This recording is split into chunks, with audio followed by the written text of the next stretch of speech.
Hi everybody, welcome into the shop. A real quick 2-minute tutorial on fixing up your lawn sprinkler system sprayers. They get clogged up, they get calcified. I want to show you guys how you can save it, clean it up, and keep it in service and save yourself some money. You're going to need some WD-40 and you might need a Stilson wrench to remove the top. Let's get cracking. You might see my vintage TX608 Pioneer tuner here, and on my main channel, Rosie O'Kelly, I do all kinds of vintage audio, and repairs, things on the rancho, everyday fun. I hope you'll check that out channel too, but this is kind of my how-to channel here on the Rosie Murphy channel. So let me get my gloves on here and show you guys inside. First thing you want to do is you want to carefully dig down enough that you can get either channel locks or a wrench on the outside, and you want to unscrew this counterclockwise out of the ground. Be careful when you pull it out that you don't let a lot of dirt go down into the hole that's connecting the water to this. Okay, we got now unscrew the top on here. We can sit the outside casing aside, and you notice it has some teeth on the bottom that helps it establish position, because this is a 1/4. This is a 90-degree unit here. I don't know if you can see the little arrows. It tells you where it's pointing forward. But we want to, what often happens is this spindle gets clogged up with mud, starts to stick on there, and calcium, and it affects it being able to go up and down on the spring. So what you want to do is remove. Some of these have, a lot of these have an unscrewable top on it, which is where the actual spray comes out of the nozzle. I would like to show you that. There's where the spray comes out forward there.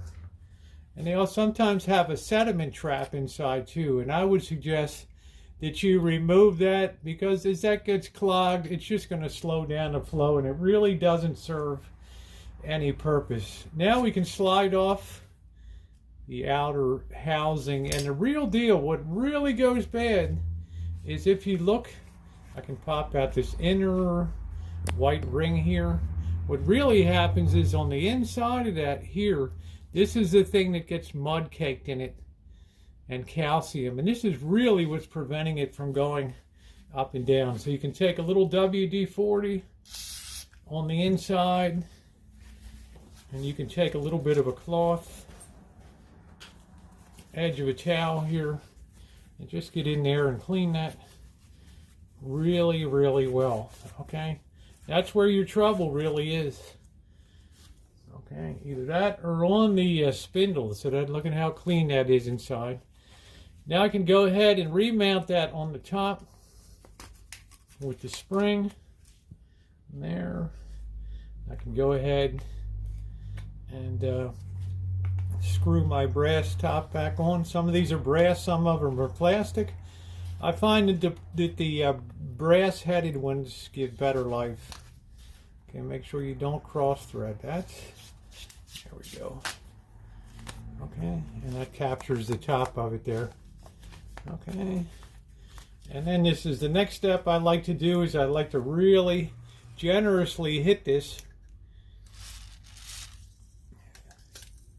with the WD-40, and I work that back and forth down that spindle. So next time that goes up and the water pressure turns off, this thing is going to snap right back under into position.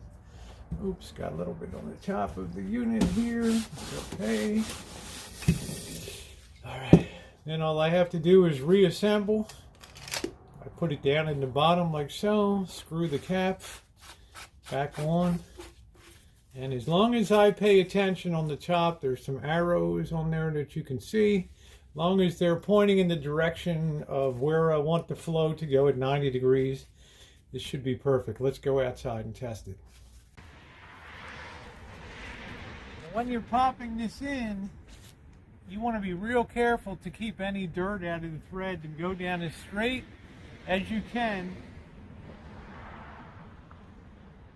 that right down and you'll feel that hit. Don't cross thread it. It should go on very easily in a clockwise direction.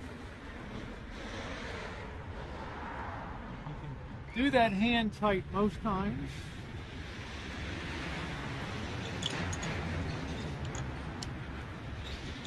And I'm making sure that my arrows are going to turn forward, and if you tighten it and the arrows are in the wrong direction, there's a little screw on top. Get your regular screwdriver, bladed screwdriver. You can turn that so that your arrows are forward. This is actually a 180-degree, a semicircle pattern. There it is, perfect job, all set. Sometimes if you have, you'll get some dirt caught into it when you're removing and replacing it.